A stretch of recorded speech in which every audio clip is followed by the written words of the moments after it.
Hey guys, and welcome back to the Unfiltered Gamer Kickstarter card game review. Today's game up on the tabletop is called Partition, but we're focusing on EOH, or Eventide of Heroes. This game is going to facsimilate a MOBA game, those popular internet games like League of Legends and Heroes of the Storm, those kind of things, which you're going to have towers and lanes and moving across. And this is a card game in which you're going to then kind of draft out units. You get to go first and your opponent going back and forth picking different types of units, a top laner, a bottom laner, the middle laner, so on and so forth. After you've each gotten 5 units, you're going to put those 5 units on 5 of the playable characters or the gamers that you've gotten from the Partition tournament event, as well as it may be even included in the game. And you're then going to do this kind of shuffling, face down, hidden, secret location flipping card game where you're going to be flipping over the different units depending on the location they're at, and you're going to try and battle the other units. If you have more units than your opponent, they're going to take that location and destroy the tower.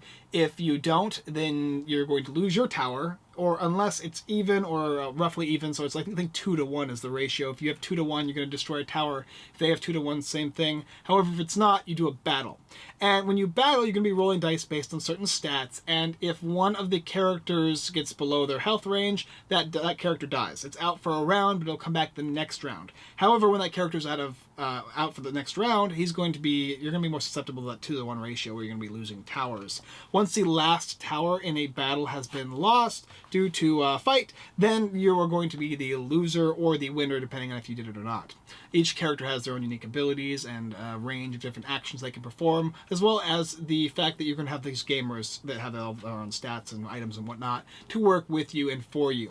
Nevertheless, so that's the basic idea of this MOBA / strategy / card game. Let's go ahead and check it out. All right, so here we have the setup for EOH, and as you can see, you're going to have 5 heroes for this game, in which you're taking basically the partition aspect as well into it.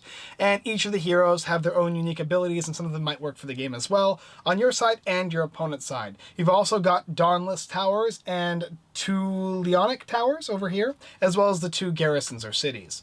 And these are going to be what are destroyed throughout the game. You're also going to be getting cards that involve the different characters you're using, as well as a decoy and potentially even a minion rush at the end of the game here.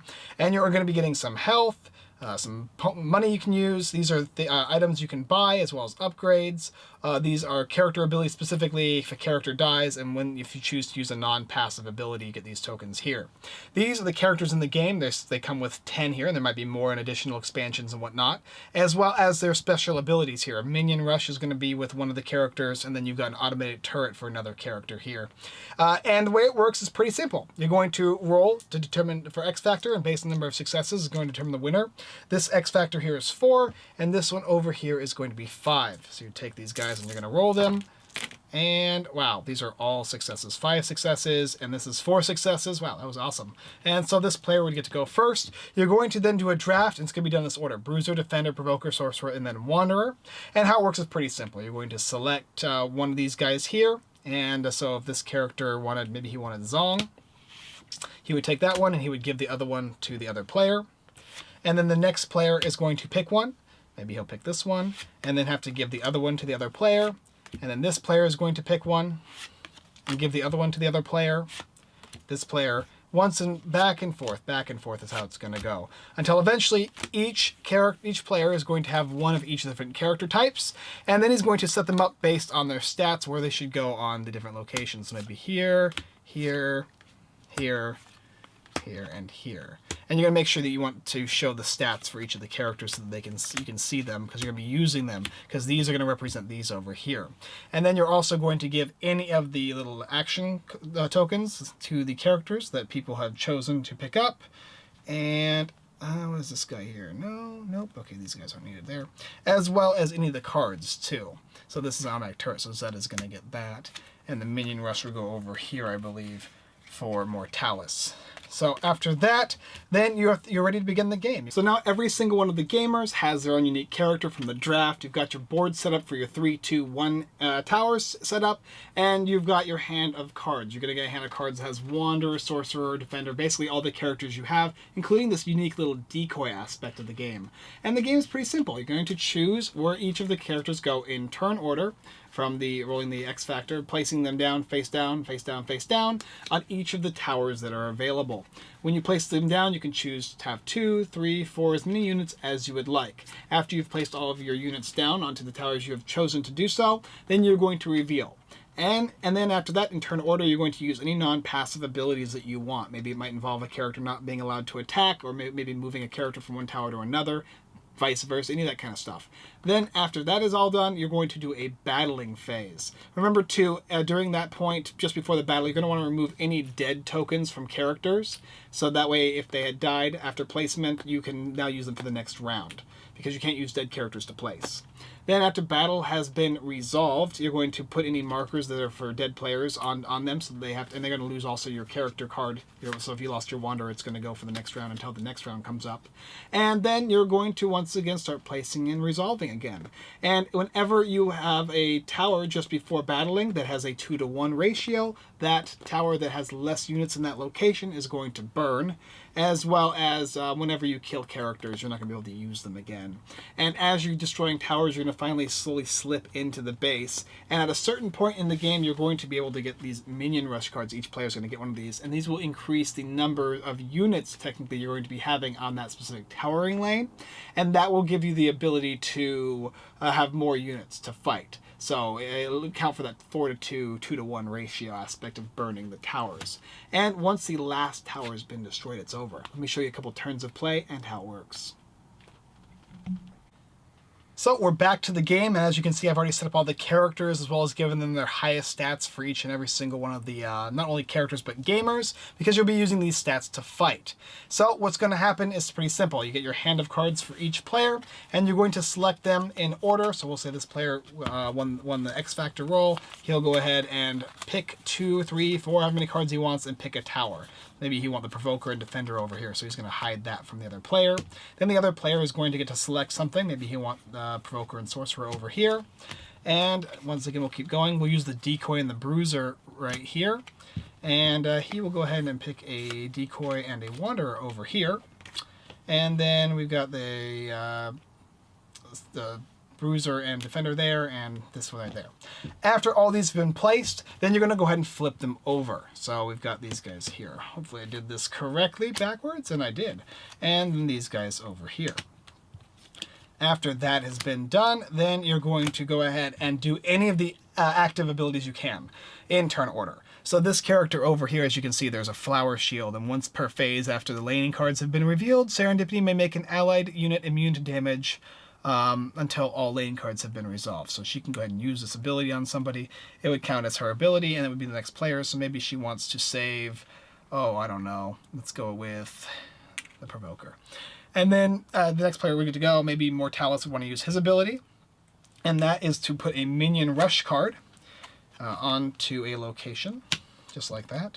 And that counts as +1 to his amount of units in the location. So right now it's 3-to-2. So if it got to 4-to-2, he'd be winning this location. And then this player can go back and forth. And you're going to go using the abilities back and forth until everybody has used all the abilities they want. Everybody has passed. After that has been taken care of, then you're going to look at the board and see if there's any 2-to-1s. So you got a Bruiser and a Defender here, and a Bruiser and a Decoy here. Which means there's 2 characters here and only 1 here, which means that this location is going to burn. Also, there's a Wanderer and a Decoy here, and a Provoker and a Defender here. So that's 2-to-1, and this location is going to burn. You're trying to burn these towers as best as possible, because once you've burned them, you can get into the higher locations areas here. Now, however, if there's a 2-to-2, or anything that's not a 2-to-1 or 4-to-2 ratio, then you're going to be looking to fight. So you got a Provoker and a Sorcerer over here, and this is going to be for these guys here. So you got the Mortalis right here, and then you've got the character Ying right here. Over here you've got a Sorcerer and a Wanderer, and the Sorcerer is going to be Stella, and then the Wanderer is going to be Zeta. Alright, so now you're going to do battle. And then it doesn't matter which person goes first, but we'll go ahead and start with the person who won the X Factor roll.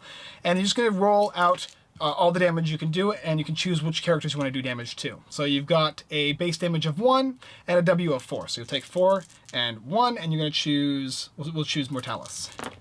1, 2, 3, plus 1 base damage is 4. And whenever a success is a 4 or higher, And so that's and you have the base damage, so that's going to be 4 damage. And then you're going to put this and this here on poor old Mortalis. He's got 6 health, so 1 more is going to get him. And then we'll look at Stella. Stella's got a base damage of 4, and she's got a W, so she gets 4 dice as well. Successes. We got 3 successes. And add that 4 on, so that's 7 damage. So that is going to be more than enough to kill Mortalis. So we will take this off and give him a dead symbol. And then Mortalis and Ying will also get to fight. Even though he's dead, it doesn't matter because this all happens simultaneously. So Ying is going to get to do her base damage plus A, which is 3. So she'll roll 3 dice, and she's going to pick Stella. All right. Wow. Nothing. No good. But she still gets her base damage, which is 4 damage. And then Mortalis will also get to go. 3 base damage and 3 W. So 3. Nothing but 3 base damage, and she'll hit that. He'll hit that.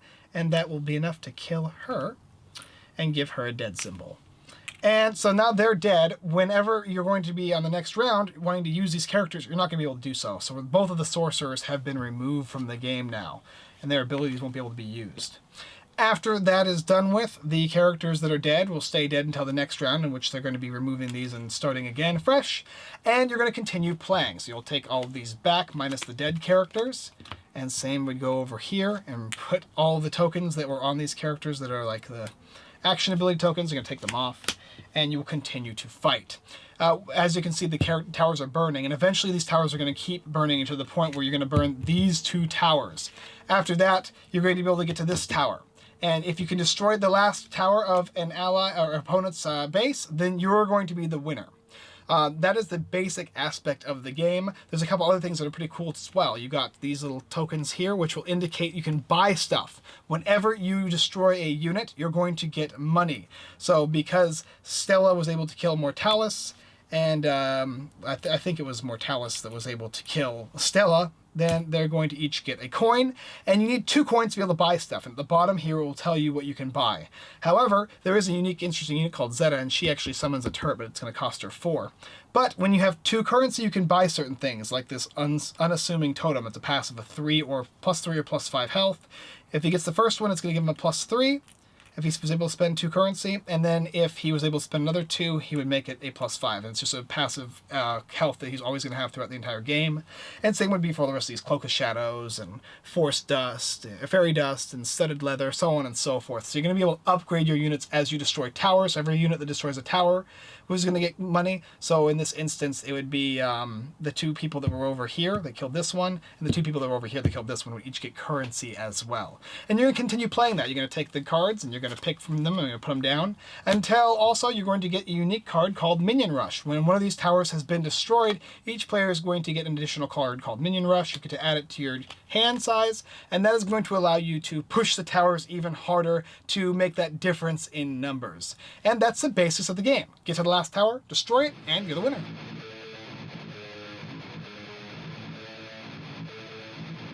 So before we get into the review, let me tell you a couple caveats. First of all, the different characters can do different things, and a lot of them let you move characters around, stop characters from attacking, or just prevent certain things from being done. You're also going to have all the money aspect of the game, where you're going to be buying different items and whatnot on each of the different characters. And you're also going to have the unique tokens that are going to move from 1 to 2, as well as the Minion Rush cards. A decoy card doesn't do anything, it's just used to pretend like there's a character that's going to be there, so that your opponents don't know if there's going to be 1 or 2 units, or even 3 or 4. And in some cases, you might want to put all of your units on a location if you really want to win that spot.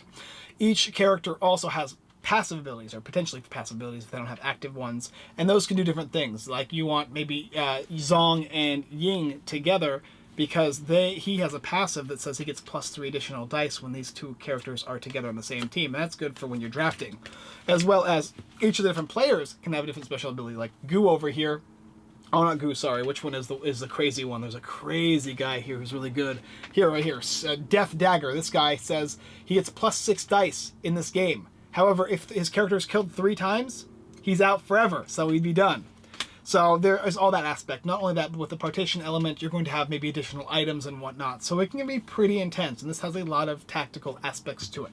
So how do I think the game works?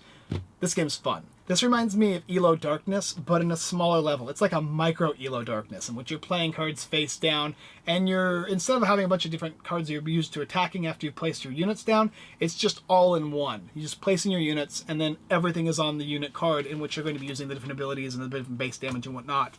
And really what's going to turn the tide is how well you did in the last couple battles in the Partition tournament. So if you won the last 2 games, you're going to get a lot of money, and you're going to have a lot of characters that are very powerful for this. And usually this is going to be the game that's going to settle the score to determine whether or not the tournament has been won or not by which player, because after the 3rd game in Partition, that is going to be determining who the winner of this game. Now that doesn't necessarily mean it's going to be this game. In fact, you don't even need this game for the 3rd tournament. You could use any of the 3. But this one is definitely the most, this is the most thick game as far as strategy is concerned and theme is concerned. It does feel like a MOBA game, which is pretty cool. Like I said, it reminds me of ELO Darkness on a smaller level, and I really, really enjoyed ELO Darkness. This one's a cool, quicker version of the game. This is a game I definitely would play all on its own, and I would just use the mock-up characters. They give you a couple characters, or you can just simply roll your characters. Either way is going to work. But this one is very, very fun, and it works very, very well. It's themed well as well. In fact, all 3 of the games are themed appropriately for what this is. You do feel like your characters matter, in the fact that your players matter in synergy with them, and they have synergy. And sometimes the character might be really good, but suffer a lot of a difficult setback, like Death Dagger, like I was saying. If he dies 3 times, he rage quits. His character is gone forever. And that can be very, very painful, especially if you're specifically targeting that character to lose. But overall, this game is excellent. I really, really enjoyed this one. This one is going to be something I'm going to play all on its own, even if I don't have time for the Partition tournament, because it is a longer game, playing more than one of these games. This one here, though, is pretty good. Takes maybe like half an hour to play once you get the idea going, and it has so much variety and variation that I really, really enjoy it. And I think you definitely like it. If you enjoy ELO Darkness or similar MOBA style card games, this one's definitely worth taking a look at. Alright guys, thanks for watching another Unfiltered Gamer Kickstarter card game review. If you like this video, go and check out our other videos here on YouTube. Like, subscribe, and comment. It all helps, and we do greatly appreciate it. As well as checking out the rest of the Partition games. You've got Incursion Point Zero, and this one here, EOH. And then, of course, Deckhand. There's 3 of them that all get put into one base game. This one here, and you can play all of them in kind of a tournament setting in which you're going to find all the different characters and whatnot. Super fun. Really enjoyable, though, how it works together. It does feel like kind of an esports tournament mock-up. And you need all the parts to make a whole. Also, go ahead and check out our website, unfilteredgamer.com. We've got tons of blog posts, giveaways, Kickstarter lists, and more. And our friends at everythingboardgames.com, The Giveaway Geek, and Devitos Gaming, if you're still going on, as well as Ferdinand the Cardboard Stacker. They're great guys there, and they do some great work, tutorials, giveaways, all that good stuff, and I think you should check them out. Alright guys, well, that is it, and I hope you appreciate it, because I appreciate you. Look forward to it. See you next time.